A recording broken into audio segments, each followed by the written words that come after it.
ქალბატონებო და ბატონებო, ჩემო ძვირფასო ტელემაყურებლებო.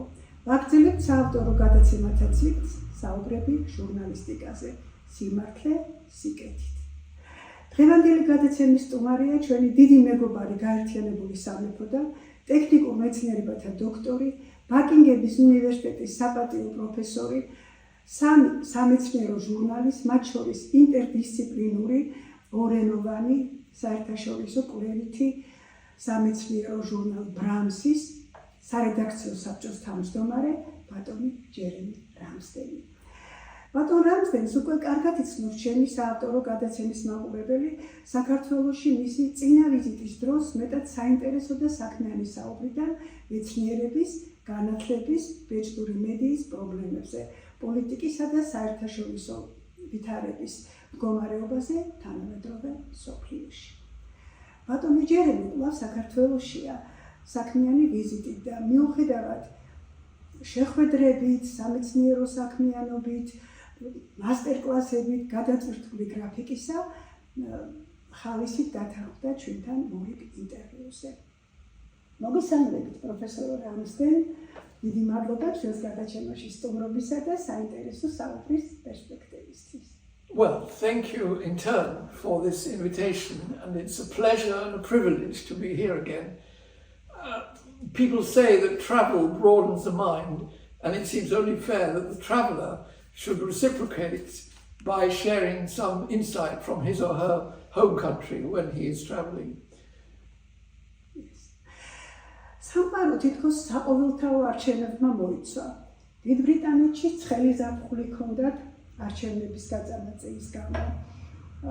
ამერიკის შეერთებულ შტატებში ღელვარე მოლოდინია მორიგი პრეზიდენტისა. ჩვენ პატარა საქართველოში ხომ საერთოდ არჩევნების მოლოდინის რეჟიმში ვცხოვრობთ. თქვენ როგორც მეცნიერი და პოლიტიკისგან მაინც შედარებით შორმდგომი ადამიანი, ამდენად მიუკერძოებელი მოქალაქე. როგორ ფიქრობთ, მაინც რა ფენომენია ეს არჩევნები?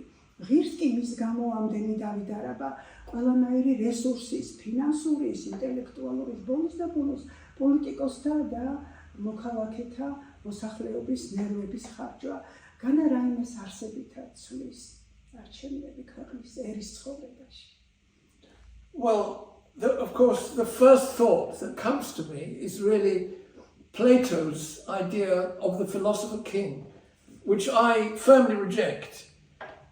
And Clive Bell, who's in his rather excellent books on civilization, himself stresses that the most civilized members of society should not be its rulers. There is no reason for them to be its rulers.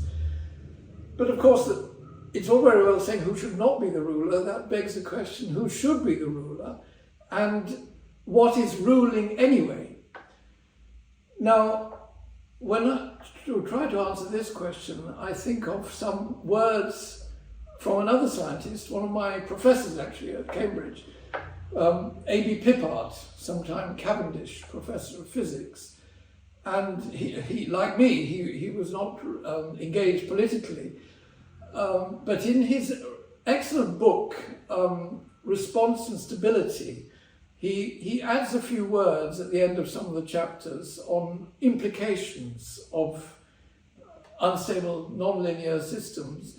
And one in particular strikes me as very relevant in the chapter about delayed feedback. Because if you have delayed feedback, if you respond to some change too quickly, then you simply make the system much more chaotic and much more unstable. And he observed that this is often what seems to happen in vote-driven politics, that the politicians, anxious to secure votes, rush to make some change in response to some event, and in fact, probably things would have corrected themselves anyway. They actually just end up making things much worse. We see this perhaps not as clearly in the financial world, in the business of raising or lowering interest rates, but it applies to almost everything. So Pippard makes a plea for plain government, and we seem to see its best manifestation of that, I would suggest, in Switzerland, where we have a very low-key government that simply does what to me is the most important thing that the government should do, simply making sure that the conditions under which citizens can flourish in whatever they choose to do, following their own priorities, following their own lives, they can do it best without interference. So that should be the ideal. Thank you. დემოკრატიის კრიზისი ისეთი ტრადიციული დემოკრატიის ქვეყნებშიც კი, როგორიცაა ამერიკა და ინგლისი, სახელზეა. აღარაფერს ვამბობ საქართველოზე, სადაც ყველა, ვისაც არ ეზარება ქვეყნის ბედრღვალზე გავლენის მოხდენას, ხელისუფლების წყალებში მართვას ცდილობს ქვეყნის შიგნით თუ გარედან. დემოკრატიას ხალხის მმართველობის მხოლოდ სახელწოდება შერჩა, არსი ხელიდან გაეცლება. კაცობრიობამ თავიდანვე იცოდა, რომ დემოკრატია სულაც არ არის იდეალური წყობა, მაგრამ უკეთესი ერთერი მოიფიქრეთ. ხომად დადგა დრო დაიწყოს მმართველობის ახალი, განსხვავებული ფორმების ძიება. Well, this really follows directly from the last question, and perhaps I didn't fully answer your last question actually, because going back to the very notion of election, representative democracy, of course, implies inevitably elections, and once you've got elections, you've got all the problems associated with canvassing. Now, when I was an undergraduate, I did actually join an undergraduate student political association, and one of its rules was no canvassing for the officers of the society, the chairman and the secretary and so on. And this seems to be an excellent rule that it would be well to adopt for all elections. In other words, to be elected, you had to be known for what you've done for the association or for the party or for the country or whatever. Not engage in these rather meaningless speeches about what you're going to do, which of course you're not going to do anyway. They're all sort of empty promises. So it's all very well to have democracy, but there need to be flanking measures to make it effective, and one of those should be no canvassing is allowed, no advertising. You need to rely on what you've done, what you're known to have done for the best interests of the country. So that's one thing about elections, but turning now to the new question really about democracy more generally. And here, well, although everyone says, well, it's the best system, but remember that Churchill, I believe, said that it's the least worst system. So no one is really saying that it's a good system, but in fact, we can see many disadvantages apart from the actual mechanics of electing people that I just mentioned. But a rather good insight I found is in a book by Nicholson. It's a book about Lord Curzon, who in a way represented the old way of government. According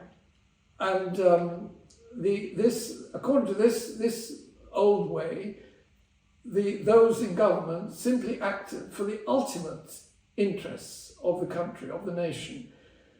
The trouble with democracy, we can call it the new way, which sort of was ushered in, well, after the First World War, let's say, in England, anyway, that one is always acting, the politicians are acting for the immediate interests of the country. They have to ensure votes at the next election. And this, of course, leads to a divergence, because the ultimate interests of the country are often very different from the immediate interests. And some other very good words are to be found in the writings of Beneš, who was Prime Minister of Czechoslovakia between the two world wars.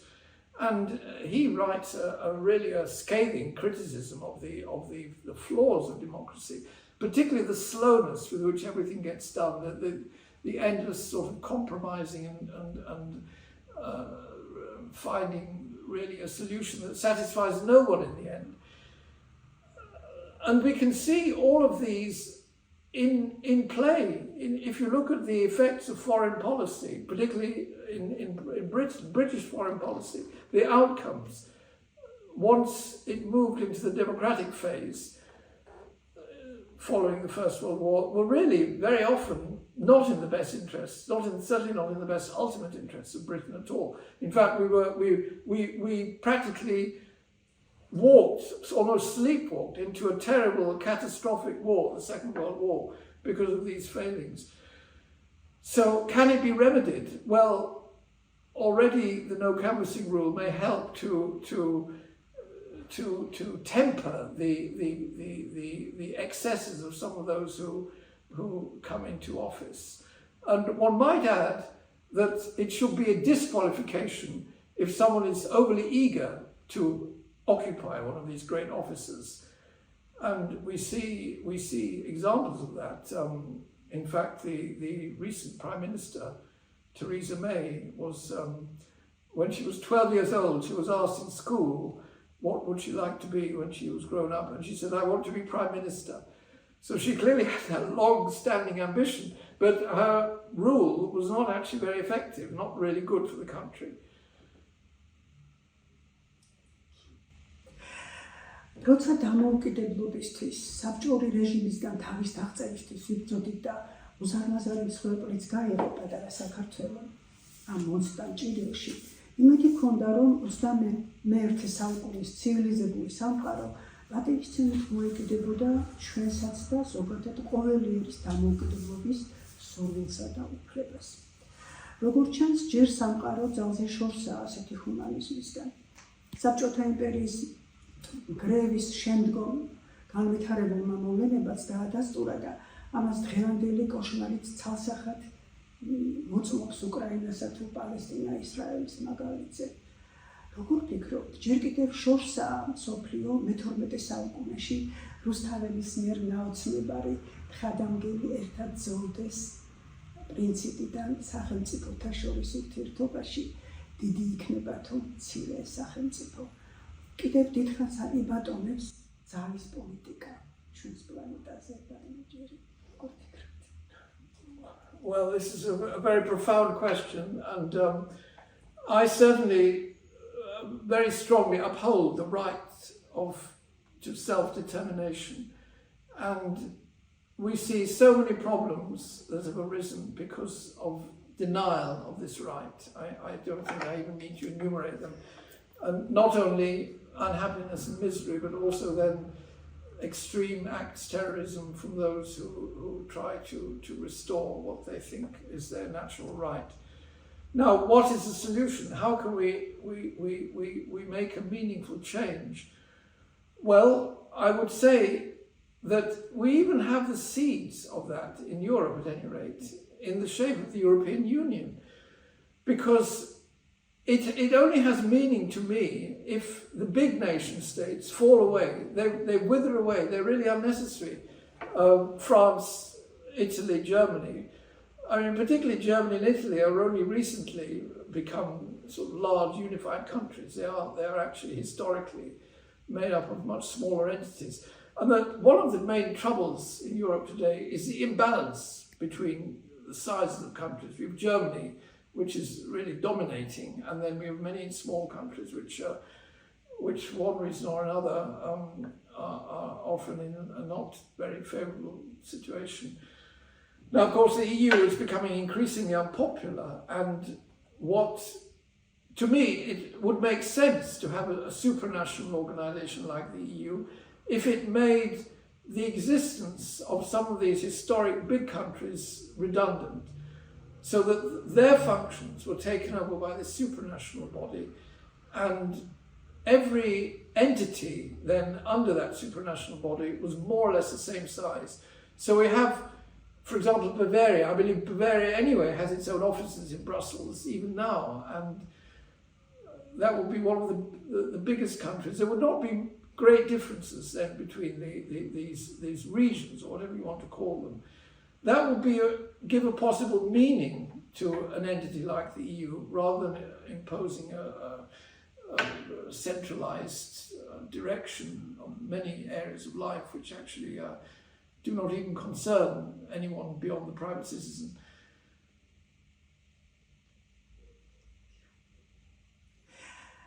ცოტა სასიამოვნო თემაზე მინდა რომ გადავერთოთ. სამეფო ოჯახი გაერთიანებული სამეფოს სიამაყე და დიდი იმედიც არის. შორიდან ასე ჩანს. საქართველოში ბევრი შემოგნატრი და მათ შორის მეც და ვოცნებობთ მონარქიის აღდგენაზე, ჩვენი უძველესი მონარქიის აღდგენაზე. თუმცა სკეპტიკოსებიც ყავს და ისინი ფიქრობენ, რომ ეს გამოიწვევს გარკვეულ სოციალურ უთანასწორობას, უსამართლობას შეუწყობს ხელს, გაჩნდება პრივილეგირებული გვარები, კლანები. სხვანი ფიქრობენ, რომ ამ ისედაც შეჭირებულ, მატერიალურად შეჭირებულ ქვეყანაში არ არის გამართლებული სამეფო ოჯახზე გაწეული დამატებითი ხარჯები. თქვენი მოსაზრება ამ ინსტიტუტსა და მის პერსპექტივებზე ბრიტანეთში, ასევე კონსტიტუციური მონარქიის ალბათობაზე საქართველოში, რომელთანაც თქვენ მჭიდრო საქმიანი ურთიერთობა გაქვთ 10 წლებია და საკმაოდ კარგადაც იცნობთ ჩვენს ქვეყანას, მის თავისებურებას. Well, I have caught some views about the idea of restoring the monarchy in Georgia. A fascinating question. Now, I partly grew up in Switzerland, and in Switzerland the idea of a royal family is sort of faintly ridiculous, and I fully acknowledge the great international prestige of the late Queen Elizabeth II, and she was a strictly constitutional monarch. But on the whole, I find the monarchy not really an institution of our day. I well remember that when the monarchy was restored in Spain after the Franco years, people in Switzerland were incredulous at such a retrograde and ridiculous act so is the situation in Georgia any different? Well, possibly it is different. Now we can also see the not very happy effects of presidential style government. The USA is perhaps a good example of how it really seems to go into the wrong direction, totally the wrong direction. And possibly, I can imagine somehow in Georgia, whether it's also something to do with the whole geographical situation, even if you like, the landscape plays a role in that. I can imagine that it could suit Georgia again, and I think the only precondition would have to be the king would have to be someone of utter integrity, truly acting for the ultimate interests of the nation, as a guardian of those ultimate interests. I think it could work, actually. Thank you. 1991 წლის იანვარში რეიგანი პრეზიდენტის მოვალეობის შესრულებას შეუდგა think tank-თა დიდი ხელშეწყობით. როგორც გვახსოვს, ამ თანამშრომლობამ გაამართლა და მოგვიანებით რეიგანომიკად წოდებულმა ეკონომიკურმა კურსმა ეს უზარმაზარი ქვეყანა წელში გამართა. მას შემდეგ ლამის ნახევარი საუკუნე გავიდა. ხოლმე დადგა დრო ხელისუფლებები უფრო მეტად ითვალისწინებდნენ მეცნიერულ აზრს, თანამშრომლობდნენ ცნობილ მეცნიერებთან, მის წარმომადგენლებთან, კვლევით ინსტიტუტებთან, იზიარებდნენ მათ აზრს, რჩევებს, ყურადღებით ეკიდებოდნენ და ასეთ მყარ საფუძველზე მართავდნენ ქვეყანას. როგორც ვიცით, ინგლისსა და ამერიკაში მეტნაკლებად მოგვარებულია ეს საკითხი, დიწივა და ასეც არის. ჩვენს ქართულ რეალობაზე რა სიტყვით? Well, it sounds, of course, very good. We live in an age of technology and in which science would seem to be very important. But in a way, it also goes back to this question of the philosopher king. And it sounds very good if attention is paid to the scientists and researchers. But can it really work in the way that one imagines it might be able to work? Well, in a way, collaboration with scientists is incompatible with the scientists staying away from politics. And I remember that, for example, the head of our chemistry department became the government chief scientist, and he had to oversee, this was in the time of some big public health problems, the bovine spongiform encephalopathy, in particular, the so-called mad cow disease. And the policy that was enacted was actually wholly inappropriate. It was vastly expensive and almost completely ineffectual. And of course, this was not the field of expertise of this man who was the chief scientist at the time. We saw it again in the time of COVID, that we had chief scientists who really, in the end, gave his approval to policies that were actually inappropriate, were scientifically indefensible.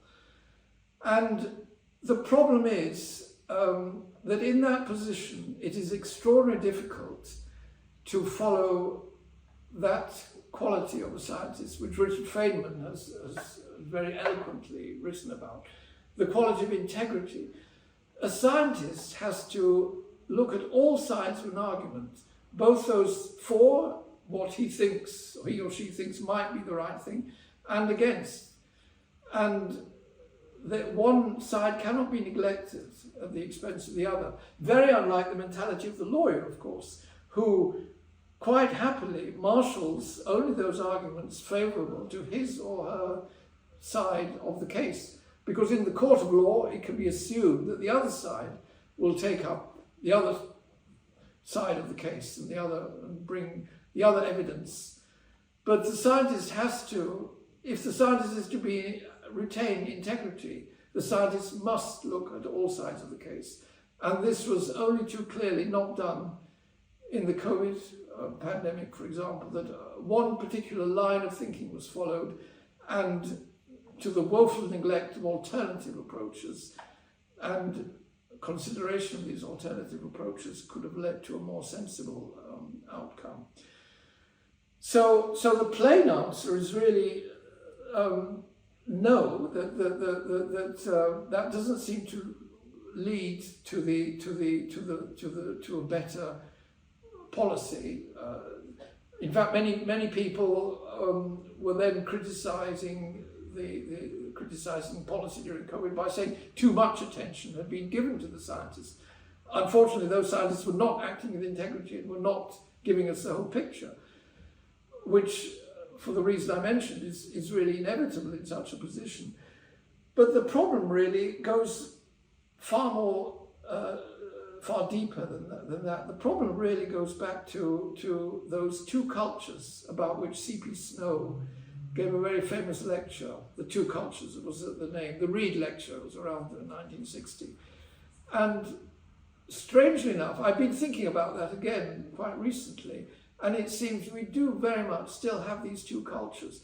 So the problem is, even if the scientist gives advice, the politicians are so ill-versed in matters scientific that they are incapable of receiving that advice. They can only receive it yes or no. They can accept it without any kind of criticism, or they can reject it on some kind of gut instinct. What they are incapable of doing is properly appraising it as on its merits, something which, of course, the scientists should have anyway done following scientific integrity. But given that that was not done, the only possible chance of return to sanity, as it were, would have been if the politicians would have had the confidence to criticize what was being offered to them by way of advice.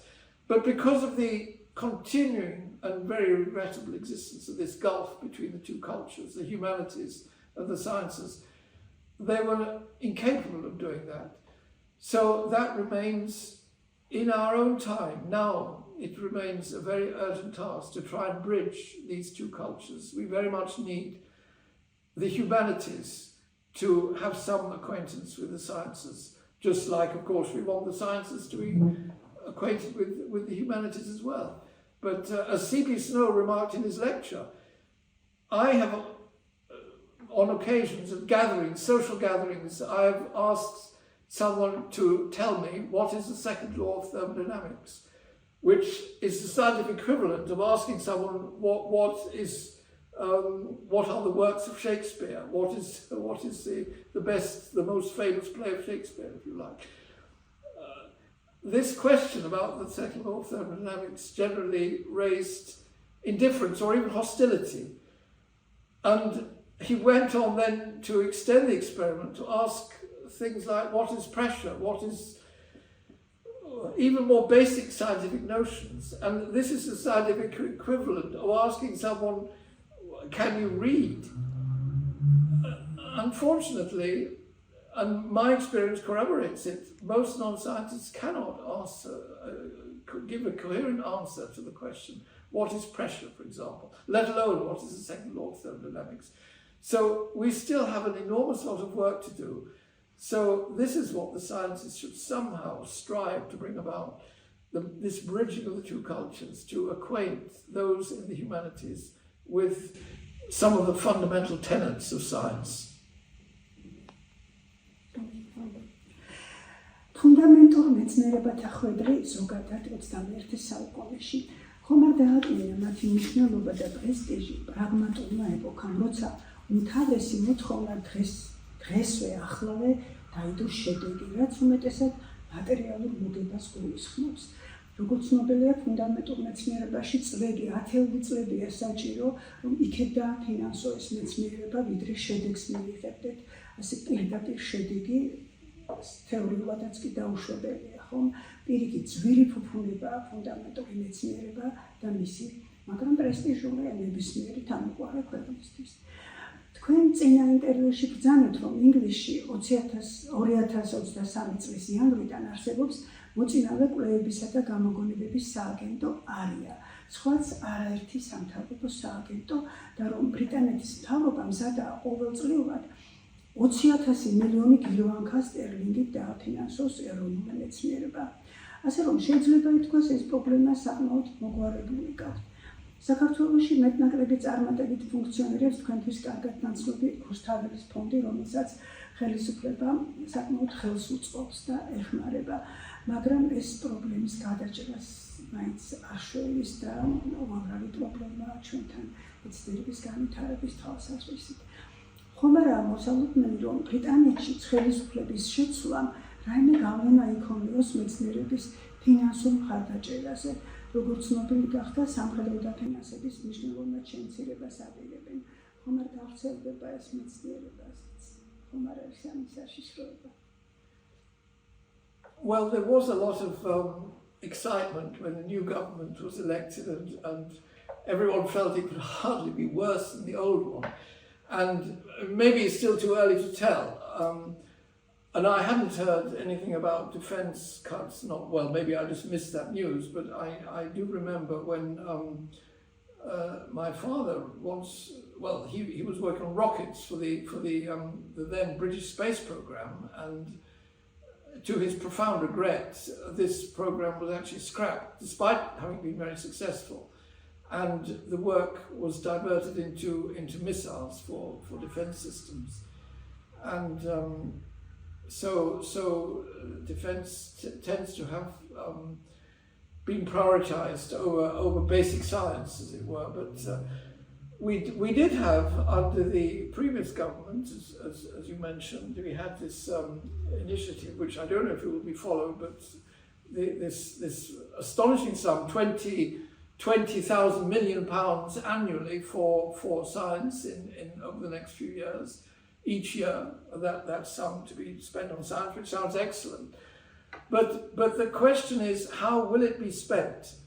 Now, I was struck just a couple of days ago, the Secretary of State for Health made an announcement about a new blood test for cancer, which has been developed in one or more university laboratories in England. But it struck me, why is the government interfering in science? Why is it just choosing to mention these few laboratories, one or few laboratories, because there are dozens of laboratories working on this problem, and they probably all of them are doing very worthy work. They're all worthy of support. What seems to be necessary to avoid at all costs is this interference, this bureaucratic interference in the work of the scientists. Now, I calculated that there are about 10,000 full professors in engineering and science in England. And so if you gave this 20,000 million pounds to these 10,000 professors, you just divided it equally among them to be spent as they thought fit. That would be £2 million each year, which would be a significant sum, and they could no doubt do a great deal of useful work with this. Could be used to fund doctoral students or buy equipment or use in collaboration with other laboratories and so on. This would be a highly democratic way of financing science. No doubt some of the money would result in failed projects, but one has to fail. Remember, I think it was Thomas J. Watson who when asked how to increase the rate of progress, he said, double your failure rate. There's a lot of truth in that. And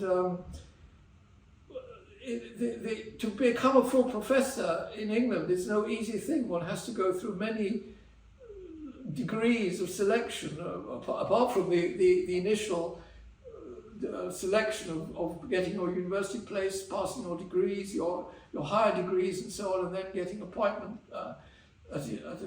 getting your faculty position and so on. So these are not nobodies, the people in these posts. They are fully, I would say, fully worthy of and entitled to receive this sum to spend on science.